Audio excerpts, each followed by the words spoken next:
So earlier today, the season finale of Hawkeye dropped on Disney Plus, so let's talk about it. Join me down below in the comments section. Let me know, what did you think about this season of Hawkeye and the finale in particular? This is a spoiler review, so feel free to spoil away down below in the comment sections. No spoiler warnings required. And if you haven't watched the episode yet, you have been warned. This will spoil everything in the episode. And real quick before we get started, I just want to talk about why this is on my second channel, not my main channel. And if you don't care about that, go ahead and just skip ahead about 30 seconds. Basically, Spider-Man No Way Home and my rankings are just so much of what kind of drives the growth and views on my channel that I didn't want to post anything on my main channel that could possibly disrupt the algorithm, disrupt notifications, stuff like that. And really, that's why I started this second channel, is because YouTube's algorithm is kind of wacky. Human behavior combined with the algorithm can cause some wacky things to happen. And I just don't want to do anything that disrupts the machine that is kind of my big hit rankings. That's the most popular stuff on my channel.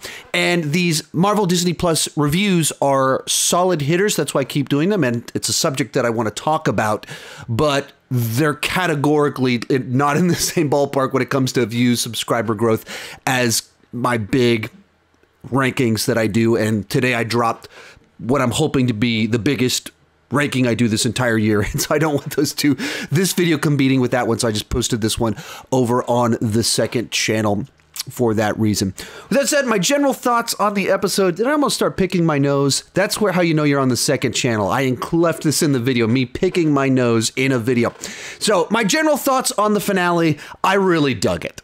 I got what I wanted. The action spectacle, the payoff of all the little arcs, and we got some Kingpin. So it put a smile on my face. Can I nitpick a few things here and there? Yeah, absolutely I can. And I'll bring those up as we kind of go through this. Were there a few things I wasn't wild about? Yeah, absolutely. But in general, did it satisfy me? Yes, it did. And in fact, speaking of that MCU ranking that I talked about that pushed this video over onto this second channel, I actually shot my take on it yesterday because I had to edit the video. It takes a very long time to edit a video like that. So I wrote everything, shot it yesterday, edited so I could post the video today.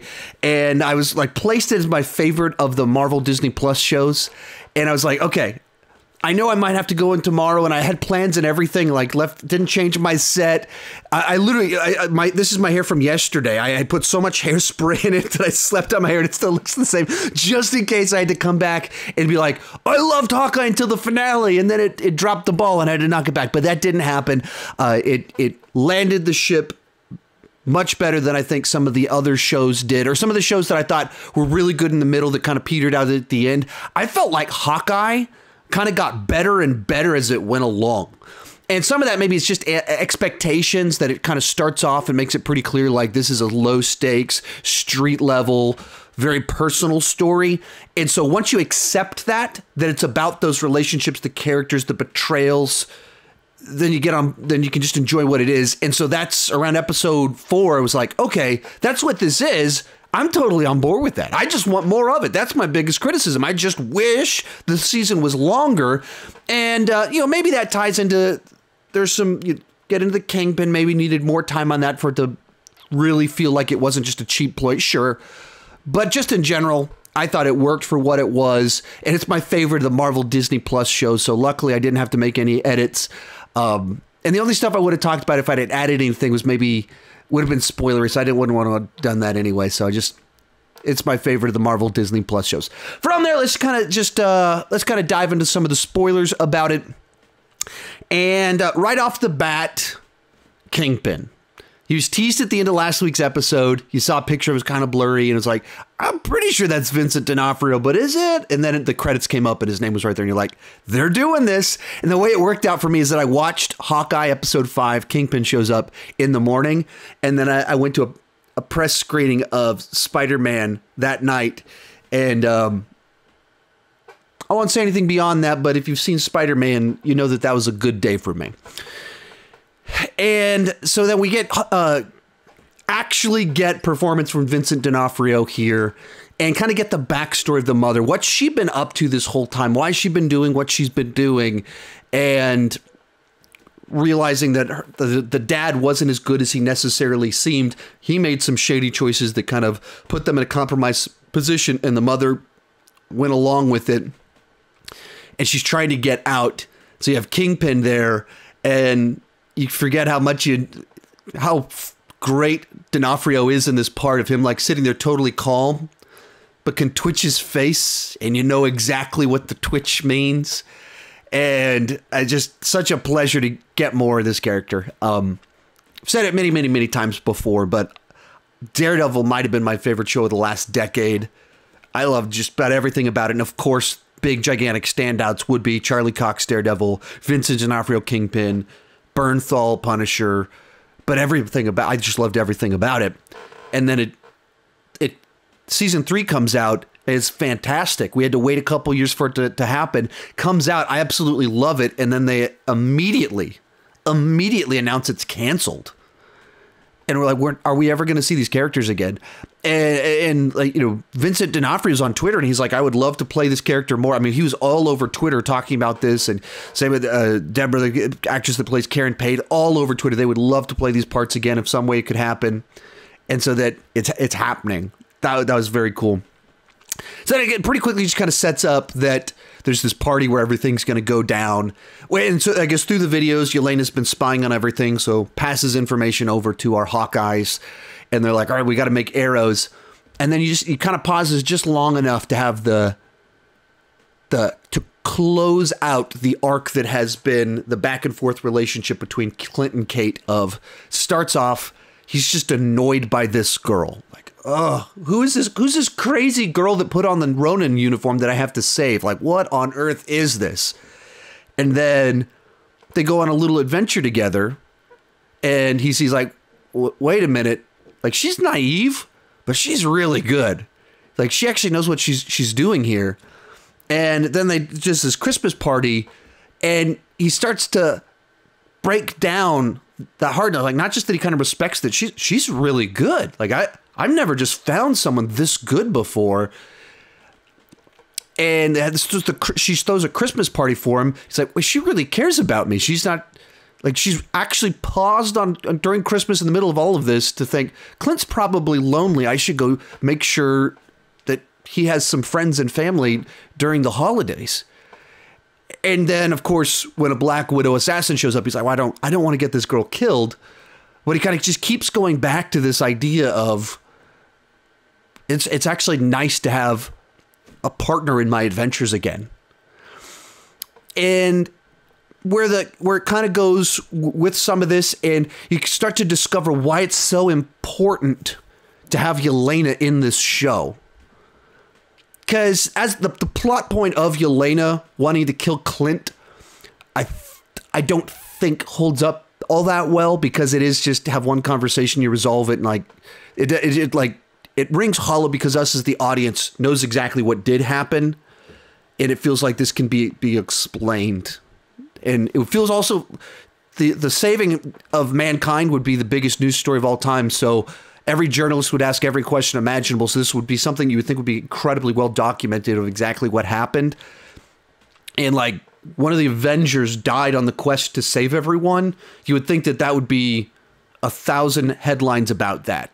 Like Tony Stark sacrificed himself to kill himself, but for Tony Stark to be able to do that, Black Widow had, like, there would be 1,000 articles about that.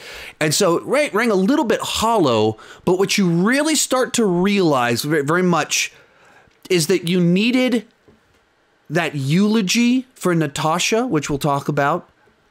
You needed that closeout and that person that kind of personifies Clint can have that conversation with someone that cared about Natasha just as much as Clint, that they could have that conversation that kind of closes that out, but also fills in that gap of like represents what was missing in Clint's life since Natasha's been gone. Like, she's not being replaced, but Clint works better with the partner.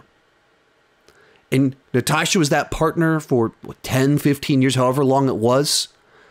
And she made a choice to save people. And so she's gone. And then Clint finds this little naive girl that has all the talent to be a hero, wants to be a hero. And he has these little adventures, and he's it makes him, it opens that part of his brain where he goes, this is a lot better when I have someone. And when I was all alone, I was a killer. I literally killed people. When I decided to go at this alone, I was a killer. And before Natasha, I was just a government weapon and assassin. And with Natasha, I was a hero. And now with Kate, I'm a hero again. So you have this section where they pause right before all this, looping back around to my start to all of this. Pause for just a second, have this conversation, and he calls her his partner. Which, that's when you know you've done good writing. That everybody watching that was paying attention went, oh, he's accepted that they're partners.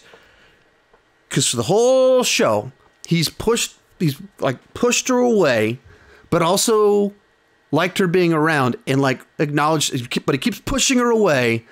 And then you get here, and all he has to say is call her a partner.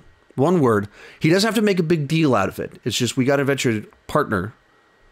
This is everything you need to know of where he's at and the growth that he's had in his respect for her. And then finally, at this moment in time, she decides to tell the story that she's been holding on to this whole time. The first thing we learned in this show is this story that informs so many of her actions. And as naive and impulsive as she is, she seems to have enough common sense to realize that if she shares this story too soon, she's just fangirling and just trying to impress someone or something like that. And so she holds off on sharing this story until the moment where finally he's like, we're partners. And then she kind of reveals what's really kind of been going on, where they're finally having this conversation. And so just as a little note like that, it's just really satisfying. Nice little way to have this 6-episode little journey for the two of them. Finally, he acknowledges them. Finally, she shares that story. And then they go to work making a bunch of arrows. And it gets a little bit fun of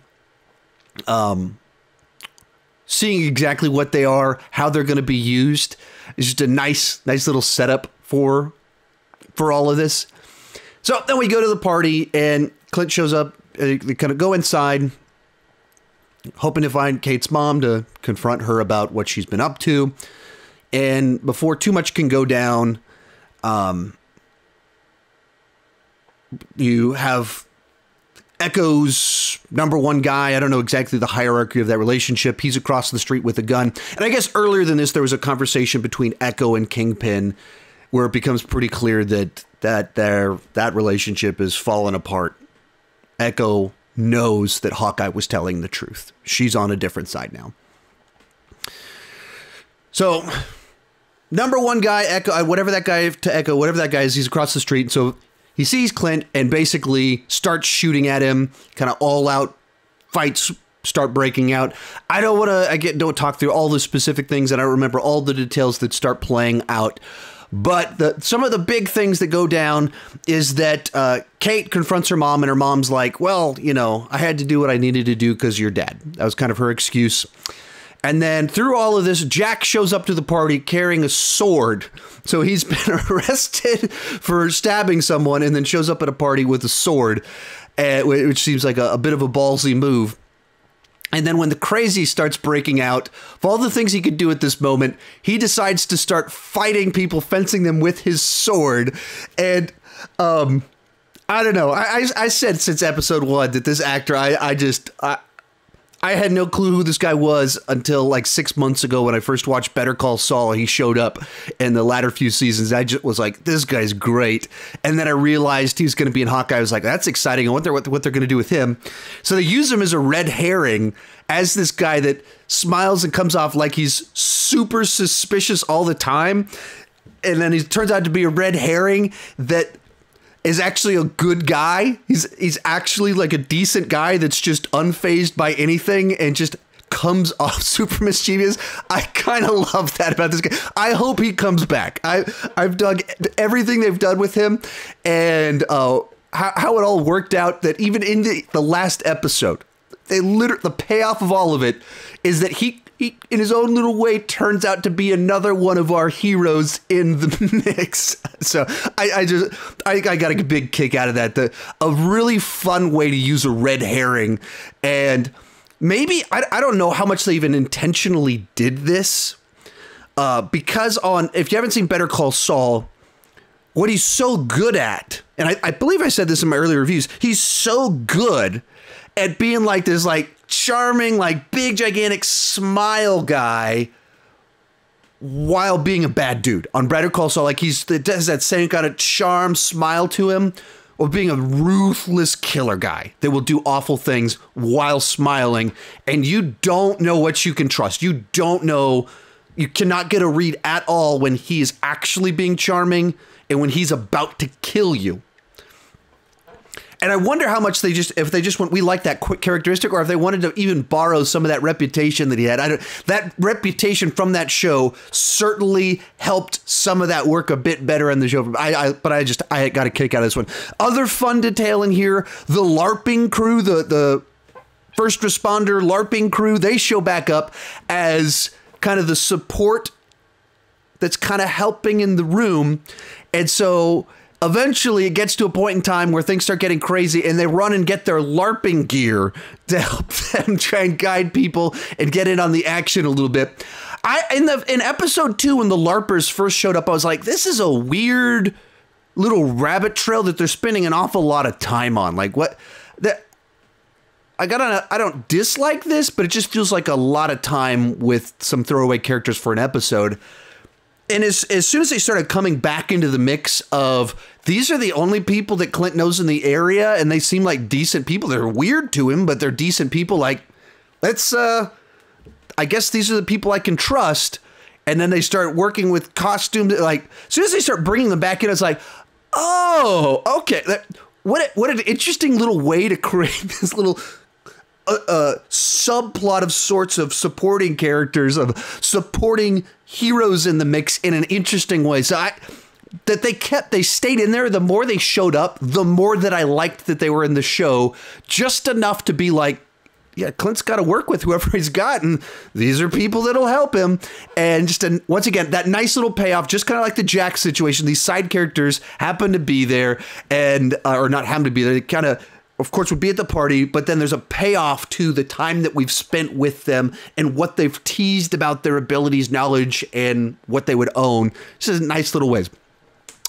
So then we also get a fight where Clint gets stuck in the tree trying to escape. And so Kate knocks the big, gigantic tree down, so they're on an ice rink. And their trenchcoat mafia is just swarming towards them.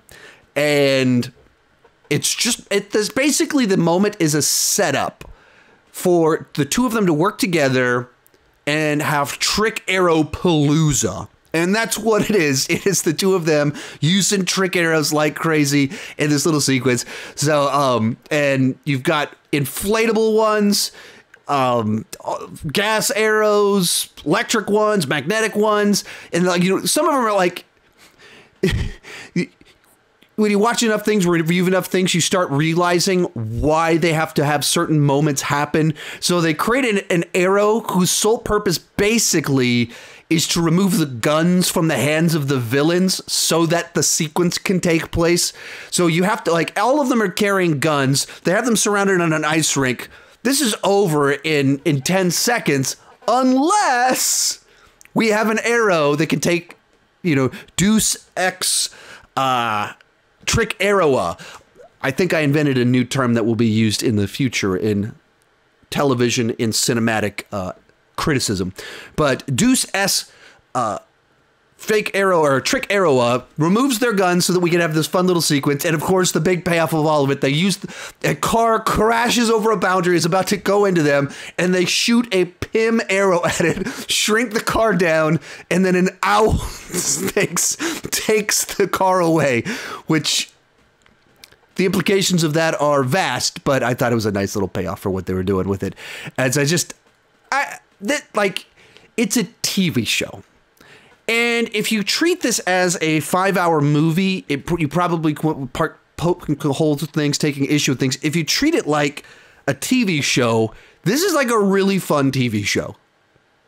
just a nice addition to the MCU where the weight is really in dealing with Clint and a bit of Yelena's grief over the loss of Natasha. The scope and scale of the threat is very television-sized. And it's a television show, so it should be at that level. So other things kind of going on with a little fight between Echo and number one guy that each of them kind of feel betrayed by the other person, by everything going on, and she ends up killing him. And, some people seem to have like gone bananas for Echo. I haven't gone that bananas for her. She works. I don't have any criticisms of her, but I'm not going bananas for bananas. But for bananas. I'm not going bananas for Echo the way some of Twitter seem to be going bananas for her. But hey, I'm excited for more of her, especially with where things could be going in light of where things end with her character. And then, of course, we get more final boss fights in here. There's a lot of final boss fights in here where Clint is fighting Yelena and Kate is fighting Kingpin. So Clint is fighting Yelena and she's trying to kill him, but Clint is not trying to kill Yelena. He's trying to talk with her. And at the core of kind of what he's saying is, Yelena, she chose this outcome. Like, you're mad at me because she's the one that ended up dying. You're blaming me that she ended up dying because you're sad that she's gone. But so am I. I didn't like her choice either. But if you love her and respect her, you have to respect the choice that she made. Like, she chose to be the sacrifice to save everyone. And I was almost kind of waiting. There's kind of two paths that perhaps they could have been more specific in the dialogue, and it's probably good that they didn't go specific, but there's kind of in Endgame, the current of it seemed to be a little bit of she chose to sacrifice herself because she knew Clint had people to get back in a very deep, personal, meaningful way. In his children and wife, obviously. That the loss of them drove him to become a mass murderer, and so like, her death means they come back and he can be a good father again. And then in light of Black Widow and Yelena showing up in this, and even the dialogue that happens where Clint's like, she talked about you all the time. That you can't interpret it as clean as that anymore, because now, and when it makes it clear that Yelena was blipped, now Natasha is sacrificing herself also to bring back her sister. That she knows that if I do this, then Yelena can come back. So it interprets it a little bit differently. So some of where they might have gone with it at some point in time of the interpretation of things shifts a little bit. But even in that same sense of there's a lot of weight to what Natasha chose to sacrifice herself for. The world, but also her sister, for Clint's family. And for her friend Clint, who she knows is lost everything and went crazy because of it. And that's the thing that Yelena needs to get, that like, she chose this. Clint, as we know, like, Clint doesn't need to say, I would have gladly died. I tried to die. I desperately wanted to die, not her. Did everything I could, but he could have said that, but it is like, it's not about him. It's about Natasha. And it's like, you knew Natasha. Like, she made up her mind, and this is what she wanted. And in doing all of that, in its own way, the 1-2 punch of Black Widow plus this conversation is kind of the missing eulogy for Natasha. You got a little bit of it in Endgame, but that's kind of some people's criticism that there wasn't enough pause to, like, let's talk about Natasha's. And you really get an extended eulogy with her getting a movie, giving her a family, and then seeing the two people that kind of care about her the most processing that death. Then back over to Kate Worth versus Kingpin. Now, this is kind of one of those ones a little bit tricky, that you knew that Kate had to be victorious in a certain sense, but you also can't have her beat up Kingpin. So all of this felt, unfortunately, rang a little bit hollow. It felt like, hey, let's bring in Kingpin, because it's fun to have Kingpin in here. He's, of course, tied to Echo. and we want to have a big reveal, and it's fun to have Netflix. But all of this feels like borrowed reputation. If you know Kingpin from the comics, if you know Kingpin from Daredevil, and of course, if you know from Vincent D'Onofrio, him showing up, it borrows all of that. Kingpin is cool because you already knew things about him. This show doesn't do anything to earn that. It borrows all that excitement. And so it borrows all that excitement. He's this huge threat, but then he's like a boss fight, very much a boss fight in a video game of like, you're the guy that if you punch him, you can't really do damage to him. So you have to find the trick to find that moment where you can take him out with to just find that way to beat him in the moment. And so the way that plays out, he snaps her arrows, but they're still on the ground. So she has a little trick to where she's able to take him out, to where it doesn't undercut the fact that in a one-man out, like fist-to-fist fight, he's going to win. But at the same time, it's very much like something in a video game, the way that he ends up getting defeated. But it just feels cheap to use Kingpin in that manner. And then, of course, he runs down the road and Echo finds him and he's hurt, but he's clearly also not that hurt. And, we've seen him get hit with an arrow straight in the chest by Kate. And then you see Echo put a gun to his face. And then it cuts to a broad shot where you don't see what's happening. Just you hear the shot ring out. Anytime that happens at a movie, TV show, they do that for a reason. They do that because they want to be able to bring the person back. But they also didn't do anything to tease him returning. They didn't do anything to make it clear, like only his eyes got shot out, like in the comics. They didn't do any of that. They let you think he died with the way that it plays out, in which case it just feels really cheap to bring Kingpin in just to have Kate be able to beat him by a trick, and then Echo shoots him in the face, and you borrow all the weight of him being there. So then Clint goes back to his family, takes Kate, and the big final payoff is that the watch was actually Clint's wife, and she was a SHIELD agent, which had kind of been implied and made sense of how she's doing the investigative stuff. It's just a nice, the new member of the family, his new partner, Kate, joins them for Christmas. Nice little final touch, that kind of happy ending to it. Anyway, I really enjoyed this show. My camera's about to run out of life, so I got to end this real quick. This is my favorite of the Marvel Disney Plus shows. I thought the finale was satisfying. Not crazy about how they treated Kingpin. Let me know what you thought down below in the comment section. Keep talking movies and TV too much.